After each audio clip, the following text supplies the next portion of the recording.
Scott Paul, Steve McMinn, Vidal de Teresa, Nicholas Koch, Bob Taylor, Kevin Burke. Hi everyone, welcome back to the Taylor Guitars World Forestry Tour. Today, touchdown the Hawaiian Islands, and specifically the Big Island of Hawaii, where Nick Koch, forester, and one of the 6-person team that Bob assembled, this is his home territory. This is where Nick has been living and working for the last 16 years planting koa forests. It is absolutely unbelievable. As far as it seemed like I could see, I was seeing koa trees in all different states of maturity, from young seedlings all the way up into large trees. It was really an amazing experience. We're going to hear from Nick and we're going to hear from Bob. You're going to love this stop in the tour. My name is Nicholas Koch and we're in West Hawaii. Today we're visiting a forest where we're going to be working on a koa project in the coming year. So this morning we came up this road here, which was very steep. I came up from the main coastal highway. We drove up on this little piece and we are right here right now. This piece here is a 14,000 acre, around 5,000 hectare forest. We will be driving through this forest up to an area called Gaspar's Dairy, which is where the project that Paniolo Tonewoods is working on in the coming years. Mm-hmm. So we're going to transition through native forest, one of the few remaining native forests in South Kona. So this is a kind of a unique ecosystem in South Kona. So we're going to see some nice native forest today. This road is a bit rough, but we'll be able, and I'll point it out as we go. The larger estate, this whole chunk, is a little bit over 20,000 acres, so that's what, 8,000 hectares. The upper portions of which are not forested. And this portion here was at one time grazed for a dairy and then later for meat cattle up until about 1997. So post 1997, the area has begun to recover. However, the effects of past land use remain, and the project is to restore that forest to a better native forest condition than when it is now. What are the elevations here, just in So here we are at 2,300 feet and change. We're going to go up to about 3,000 feet, more or less. 3,400 feet approximately is the elevational area that we're going to be working in. What's this up here? Elevation? This is around 5,000, 8,000, and the property goes all the way up to, I think, 12,000. Yeah. Wow. And this is just higher than koa grows? There's koa here, it's just very sparse. So forest types. Ohia dominated, koa ohia, ohia and tree ferns. Tree ferns end right around here, and you start getting only koa ohia with a few sandalwood. And up here it's koa and mamane, which is another native pea species. And koa mamane is all throughout here, and then it's only mamane and a few, and not ali'i, which is the shrub species up further, and then you get into the alpine zone. Okay. So, can you tell us a little bit about the high conservation area? Like, why was that designated high conservation? Okay, so this area, this whole forest is highly invaded by weeds in this zone. This forest at these lower elevations is highly invaded. Some of the species that can be seen here, Arthrostoма behind me, and there's a lot of strawberry guava in this forest as well. As you move uphill, we call it Mauka in Hawaii, you move into cleaner native forest, and the cleanest of the native forest is in this zone. There are not, I've said this earlier, there's not many native forests left in South Kona. Most of it has been either converted to pasture, Kealakekua, housing estates, pasture over here. So there's not much native forest, and of the native forest, most of them are highly invaded by weeds. So an intact native forest such as this is actually pretty unique in South Kona. That's why it's high conservation value forest. Right. In the original management plan that was FSC certified, this area was never going to be harvested. Okay. How many hectares is the conservation? Rough numbers, it's probably around, I want to say 3,000 or 4,000 acres. Okay. I think a lot of progress has been made in the last 10 years, particularly in recovering that native forest, because it's a change away from cattle and toward native forest management. So the project that we're going to do will be taking out dead and dying trees and restoring the forest as we leave and come out of there. Get fencing around it so that cattle's a big issue. It ruins these forests. Cattle and sheep are your main. We have a ranch here. We have a ranch here. This ranch, both of them have cattle that from time to time escape into this area. So we need to have a good fence. We have feral sheep roaming the whole mountain. We'll need a fence for that. And we're going to need to do some work to restore, to plant trees and to get them back to where they were before as well.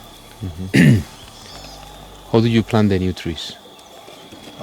We prepare the soil. As you can see, the soil here is very hard. So we prepare the soil with an excavator, or at least that's the plan. And seedlings from Maui, from seed here, Maui grown back here in the ground, and then we'll plant the trees. We'll see that this afternoon. How do you do the distribution of the seeds? Do you feel like in plantation of mahogany trees? Do you put in line or? Oh, it'll just be random. We'll see that this afternoon. You'll see exactly what it will look like. Well, or similar to what it will look like. Because you don't like that it looks like a plantation. If you are going to regenerate the forest. Yeah, I'm not. You don't care one I way don't or care the about other. looks. Trees don't care about looks. It's only us people that care about looks. Birds don't care if trees are in line. They're just happy that there's trees there. No, I mean this has been a thing. Like, well, why are they in line? And it's okay, but it's a native tree and it's better than what was there before, grass. But what we're going to do will not result in lines, just by but not by intent, just by its very nature. And there's no necessity to plant in lines like we saw in Fiji. No, the only reason you would have, well, in Fiji there's a different reason for lines, but here if we were going to do lines, it's because we're going to do mechanical, use machines to do work. Because of the which soil type. results in a less costly native forest establishment. We'll see that this afternoon as well, what it looks like in lines. Now, if you would do random planting in an area where machines aren't an option, and as you can see, this terrain does not lend itself to machines. And we'll see it up further. We'll see this is not a machine type territory. Nick, there's a fence at this area that we're starting, Yeah. but this is one of a series of fences? It's one single fence that we maintain under contract from the landowner. Okay. It surrounds the whole forest. It goes all the way around. Actually, cuts this piece off, but it goes all the way around here. Okay. It runs up on the sides here as well. So that's this fence here, which is a hog wire fence. And you'll see that the holes at the bottom are smaller than the holes at the top. That's to keep smaller pigs from going through. So it's intended to be a hog-proof fence, but mainly it keeps cattle and sheep out. And what is the cost to install that fence? Per foot, probably $9 a foot. Yeah. Wow. 9 times. So I think we have a budget of $300,000 to fence the project that we're starting on. Yeah, that's about the numbers we're talking. That's the first expense that we'll go through. Is spend $300,000 on fence.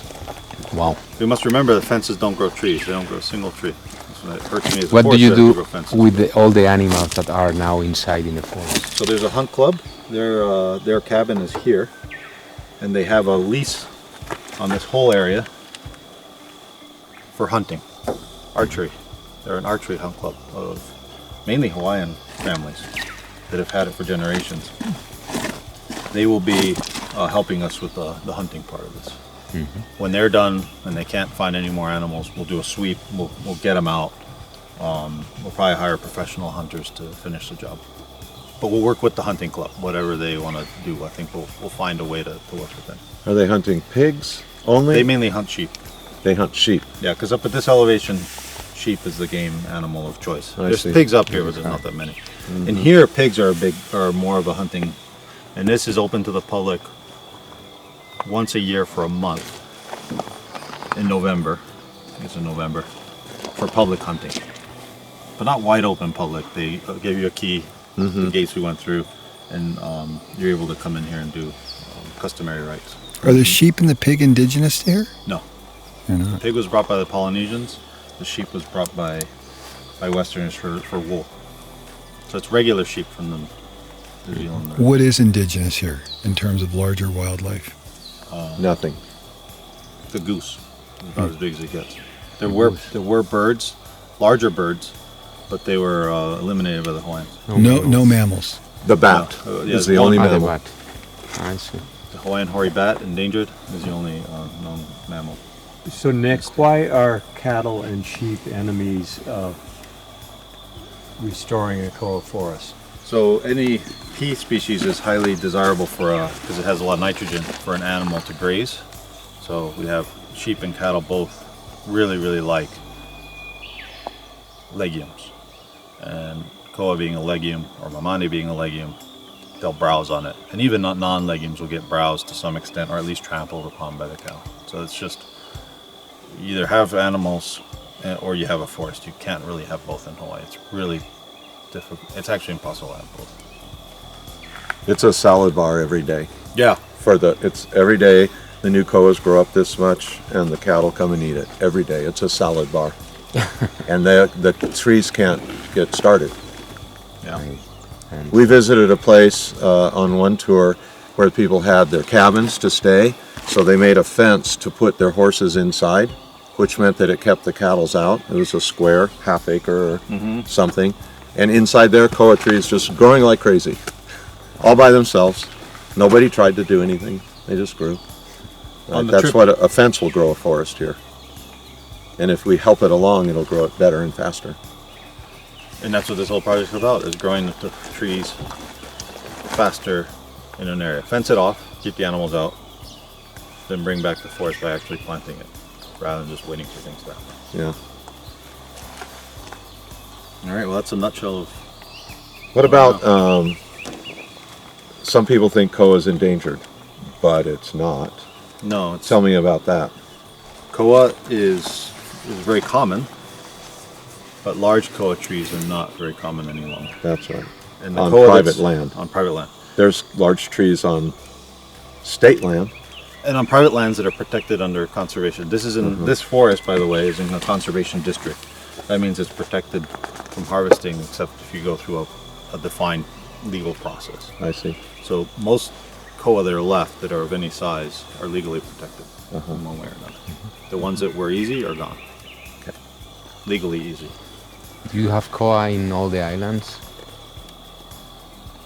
All the main Hawaiian islands have koa.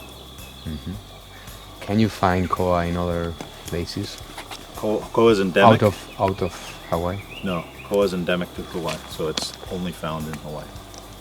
The Ohio is more southern. The koa is more.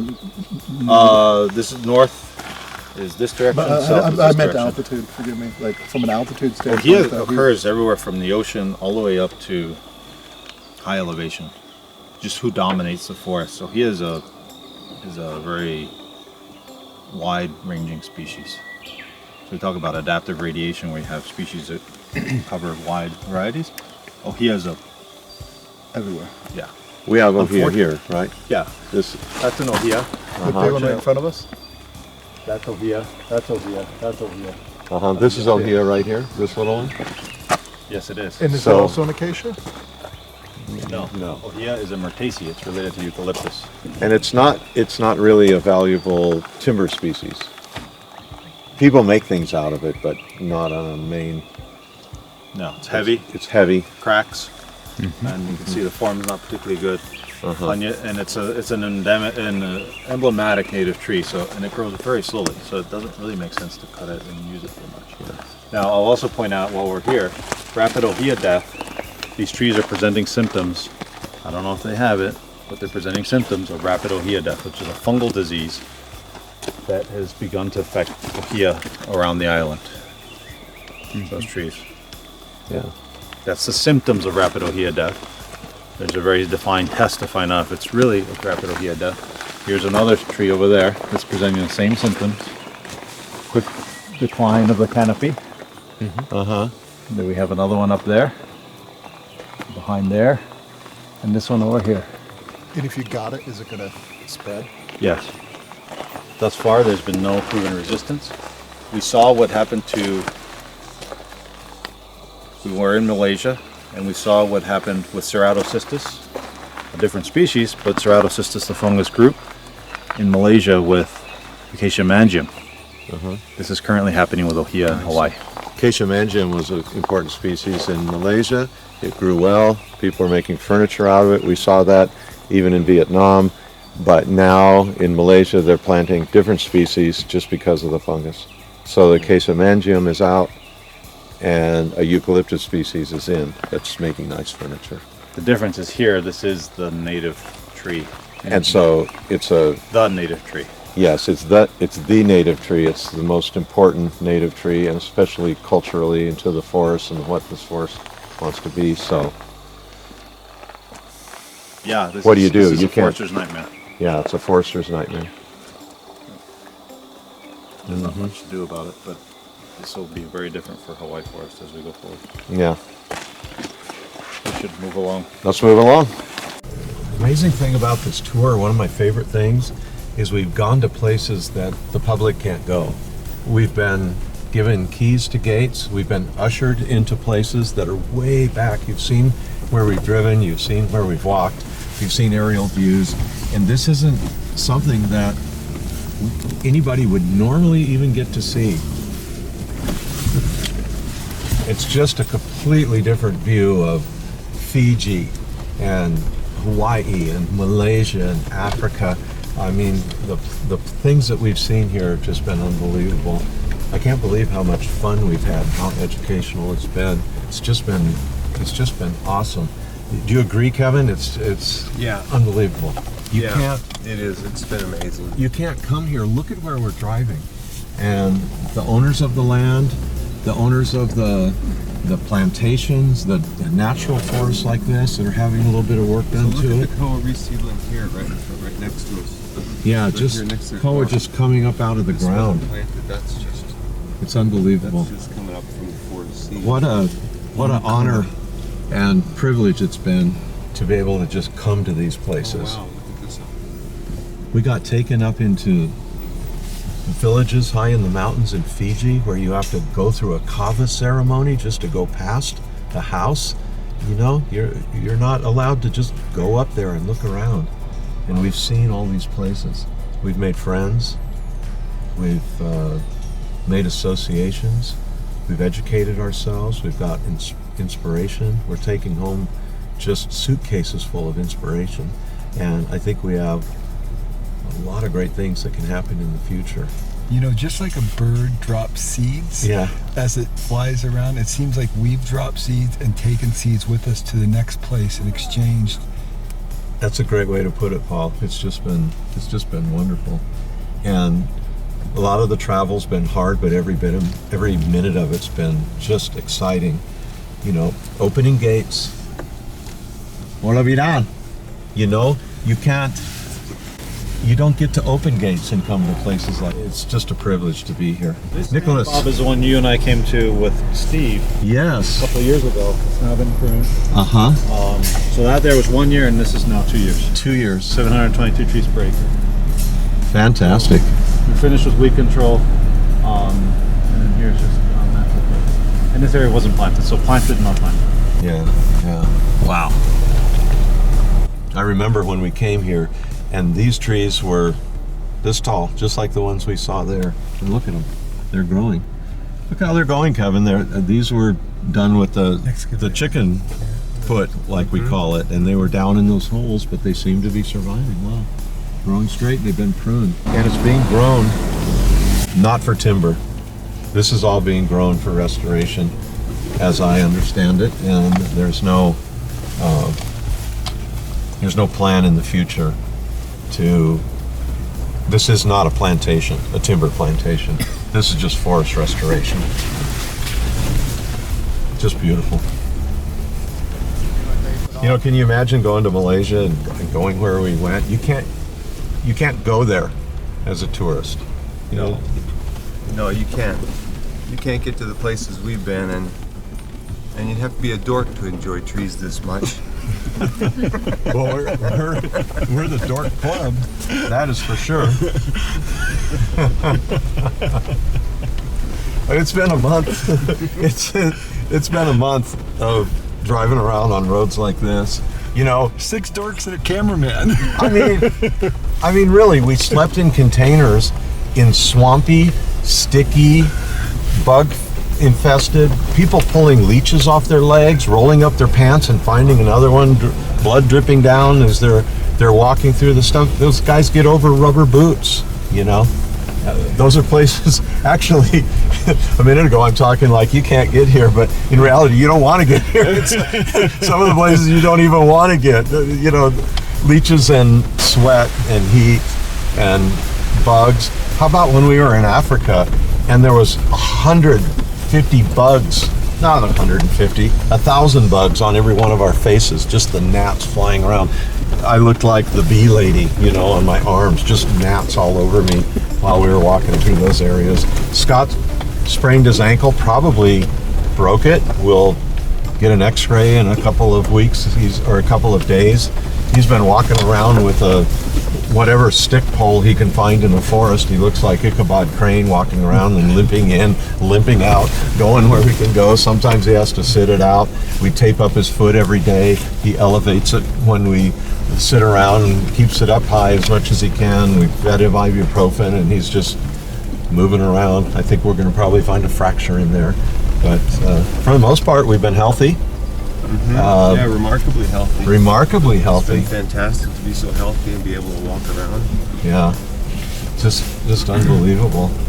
So, what a great experience this has been. And Oh, look at this coat. That's here.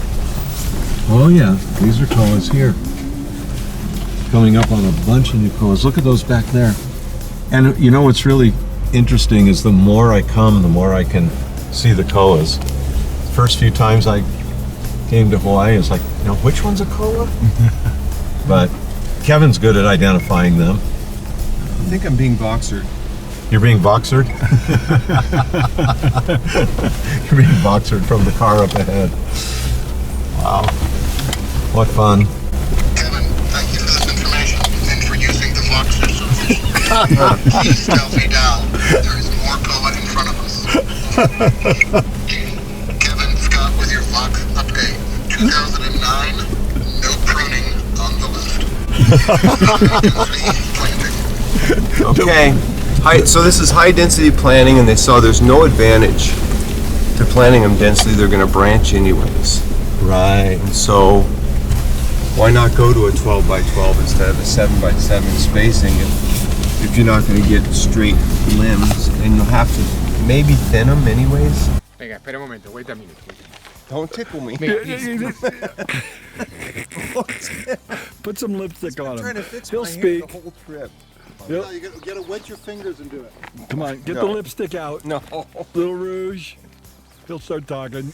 I'll look Australian if I get my hair sticking up. Now you look better. Like Okay, this. I'm gonna come see you in the morning. What time? Now you are nice. Yeah, wait. You want me to be like you, right? Rico Suave. I've never parted my hair on this side my whole life. It's time to change, man. Well, my hair, it just does what it does. Wow. You look, eh? No. Hey, who's the new guy? Are you gonna give me the damn quote or what? This is what it's been like the whole trip with you. More and more and more. It's gone and found every tree in this area, which is 500 and so acres. We've marked every single one of them. We've also recorded their diameters so we know how many trees and what their sizes are. That allows us to plan, make a harvest plan, and predict where we're going to have impacts on the area so that we can restore the forest just after harvesting. These yellow dots signify a tree? That's each tree. I'm standing on a koa log right now, not only for visual effect, but also it's an example of some of the trees. A good substantial portion of them are of this size class. Some of these will be left behind for habitat. Some of them will be taken for use. From these trees, we're going to use the dollars that are contained inside of this tree to spread across the landscape and convert into seedlings and new forest. Okay. And fencing and other things that we need to do to recreate a forest. So I think of these as little dollar bills rolled up in there, and then they can spread out into the forest and be replanted. So we'll go and look at some actual koa trees that are in the forest. This one here could be taken as well. This particular one is probably rotten, but there are other ones that are sound. The second map that you have, if I remember correctly, has stands in it. A stand in a forest is a particular area that's similar to all the others. So we demarcated those using aerial photography. And that's a planning unit, or a unit so we can plan what we're going to do in the forest. And then the third map, the one that looks like this, is a fencing map. And it has the fences, the different colors signify different things we got to do to the fence. In some areas we got to repair a fence, some areas we got to build a new fence. Just as a recap, that's $300,000 investment that's going to go into this place. Up front, which unfortunately doesn't grow a single tree, but it enables all the other trees to grow. I mean, we need to protect the forest first. Okay, so this is one of the trees that you've already seen on the map. One of the yellow dots. I don't know which one, but we're close to the road, so you can kind of get an idea. This is how many inches in diameter, Steve? About 30. 30 inches in diameter. And we don't know its age, but probably 70, maybe 80 years in age. The intent... It's not dead, but it's dying. Yeah, it's on its way out. We can see the crown is flat. The top branches are dying. The tree is in its slow decline. Trees don't die immediately, or usually don't. They die slowly. A good example is that ohia over there. It's slowly dying from the top down. And then they just sort of crumble. That's what happens. And so you start getting this. Anyway, the tree is on its way out. You got to remember what this project is about. The project is about taking these trees and restoring the forest with the revenues that creates. This creates a certain amount of revenue. This tree here is probably worth maybe 2 acres of planting, 3 acres of planting. So this one tree can actually restore a good chunk of the forest. This happens to be a pretty large tree, so it'll restore a larger area of the forest versus a small tree, which would be a smaller area of the forest. We want to get the maximum value, so we'll push it over, right, Steve? We'll push it over, and then we'll cut as close to the roots as we can. We'll try to take veneer pieces if we can to get best yield, and then we'll take guitar sets on those that are appropriate, lumber on those that aren't. There's a lot of wood in that tree, but there's a lot of wood down here. Normally, if you hired a logger, they'd cut that out and that little bit right there, or scar it up when it falls. Break things. And because we have our own equipment, we can use straps to pick things up. We can treat them very gingerly. We're not going to be dragging them around with bulldozers over rocks. At every step, we can squeeze all the value out of it that there is, because it's this limited precious resource. Right. Nick, explain to me what you're looking at in terms of what we're looking at now, and then what it will look like after being restored. Like, why does this need to be restored? Okay, what are we looking at? What we're looking at now is a history of timber extraction, but more cattle grazing over a period of 120 or so years. This area was under a cattle lease of one sort or another. First a dairy, then ranching. So all these non-native grasses, this is Kikuyu grass, native of Africa but not native to Hawaii, is our introduced species. So what we're seeing here is a landscape that's been altered from the original native forest and is now a lot more open than a normal native forest would be. So it's normal for this part of Kona. The upper Kona forests are altered in this way because of the cattle grazing over time. So the project is to reverse that trend back into native forest, back into, sorry, if you could take it and say, let's reverse the time only goes one way, but in the sense of a forest structure, returning where we were 150 years ago. You can hear all these birds. The majority of those birds, or a good portion of them, are native birds. They need habitat to live in, so that's part of the project as well. Numerically, We've already done a bird survey here.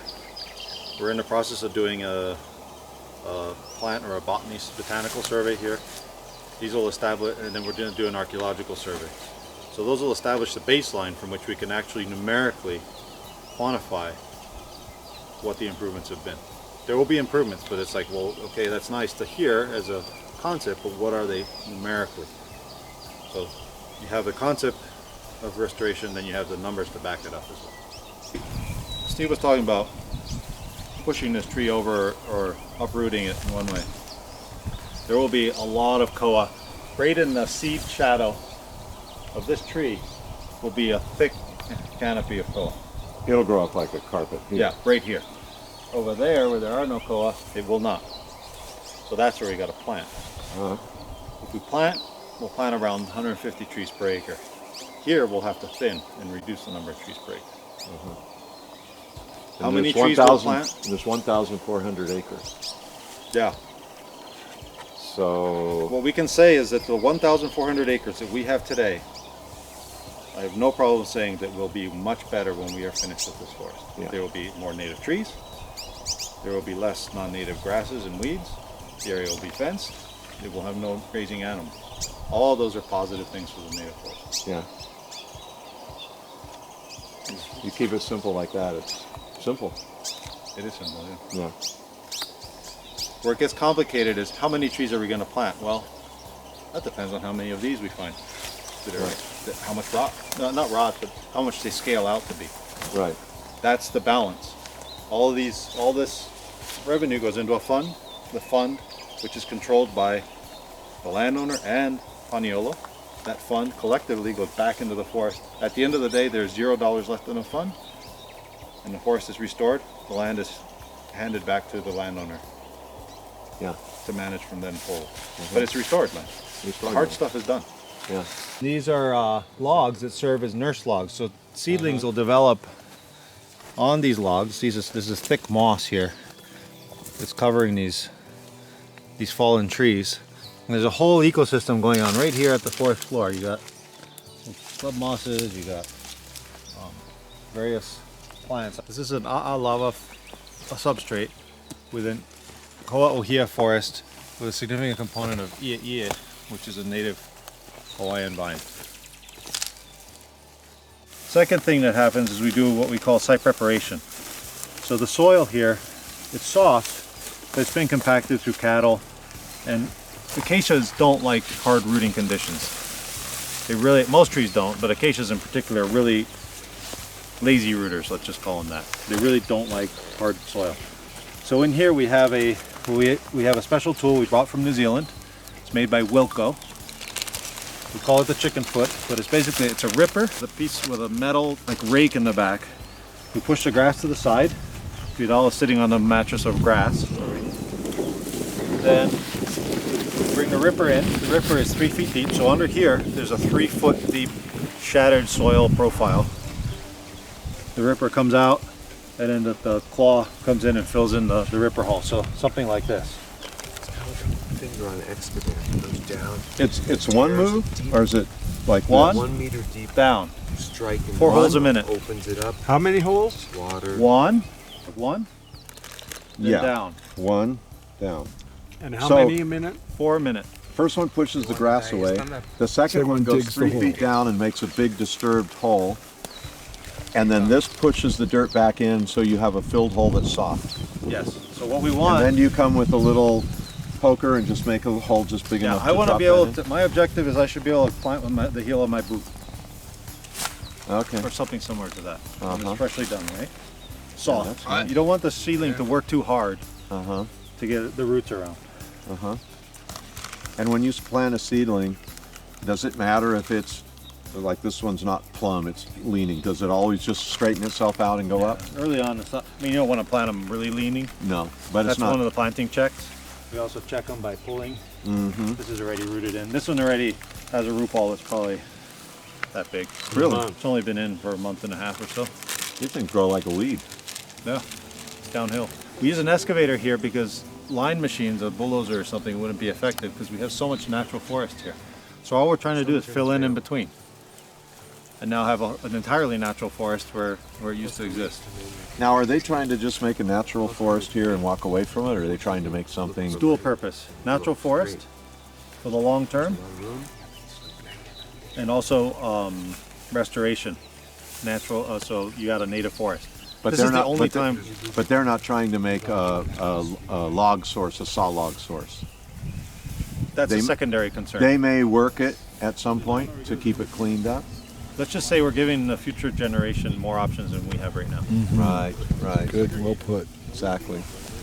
We continue our World Forestry Tour with a stop in Hawaii. We're on the Big Island here. We have a company that's a partnership of Taylor Guitars and Pacific Rim Tonewoods. Steve McMinn, the owner of Pacific Rim Tonewoods, is on this trip with us. He's been on it since the beginning. Here we seek to do some restoration work. We've been able to find ways to work with property owners and be able to help by pulling some of the value out of the trees that are dead and dying, help to do a lot of restoration of the forest. We've been working for a couple of years here. We've been able to supply our koa needs, and we've been able to walk out the back door of some of these forests with things being left in way better condition than they started. There's planting going on. We've got progeny trials, which is really just finding families of koa trees that grow well in certain places where they might not grow well in others. Lots of testing.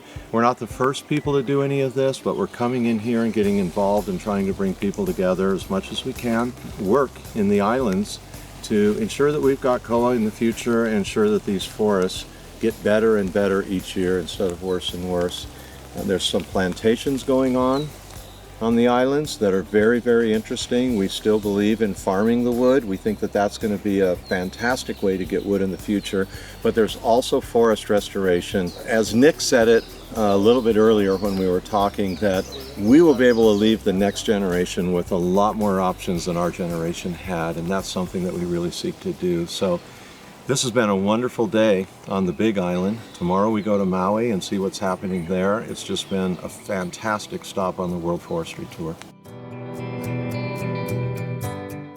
Wasn't that fantastic? Nick did a great job. We learned so much about forestry on this stop, and I was frankly shocked at what I saw.